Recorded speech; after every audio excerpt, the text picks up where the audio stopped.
دغو توپانونو چې د څو ورځو راهیسې د هوا پیژندنې د ماهرینو لخوا یې وړاندوینه سوې وه د امریکا په 5 ایالتونو کې لږ تر لږه 38 کسه ووژل. د امریکا د الاباما، جورجیا، انډیانا، کنټاکي او اوهایو د ایالتونو په ځینو سیمو کې توپانونو یا ټورنیډوز کورونه او خلک زیانمن کړل. د ژغورنې عمله اوس هم د پیښې په قربانیانو پسې لټون کوي.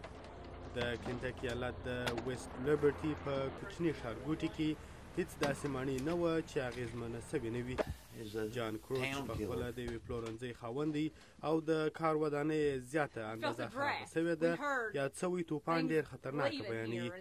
د هغه میرمن تانا وایي چې د زیان برسېره دوی غواړي چې خپل کاروبار بیا پیل کړي. هغه داسې وایي: مونږ دا کاروبار پیل کړ او د پیل رئیسه پر مونږ باندې د مشتریانو ډېر بیروبار و.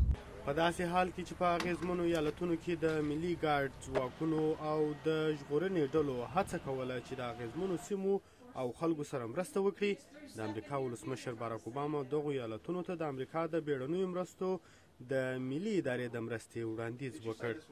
یادونې وړ ده چې د هوا پیژندنې ادارې مخکې خبرداری ورکړی و چې د جمعې په ورځ به کوچني او غټ توپانونه راځي.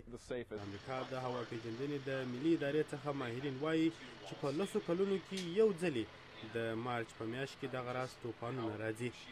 دغه توپانونه هغه مهال رامنځته کیږي چې باد او شمال د میسیسیپي سیند څخه حرکت وکړي او د مکسیکو د خلیج څخه د ګرمې هوا سره یو ځای شي.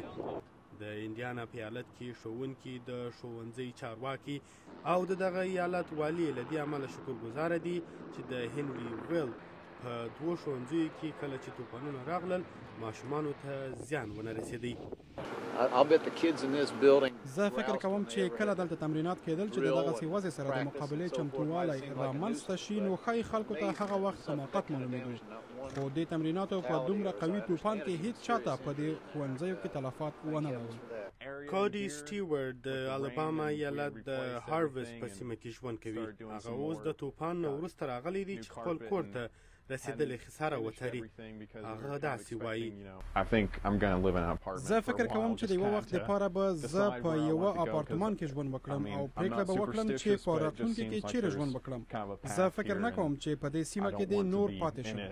د جمعې د ورځې توپانونو د کنټاکي په ایالت کې 19 کسه ووژل، د انډیانا په ایالت کې 14 کسه ووژل او د اوهایو په ایالت کې 3 کسه ووژل او د الاباما او جورجیا په ایالتونو کې یو کس ووژي. حسیب الکوزی، د امریکا غږ آشنا تلویزیون، واشنگټن.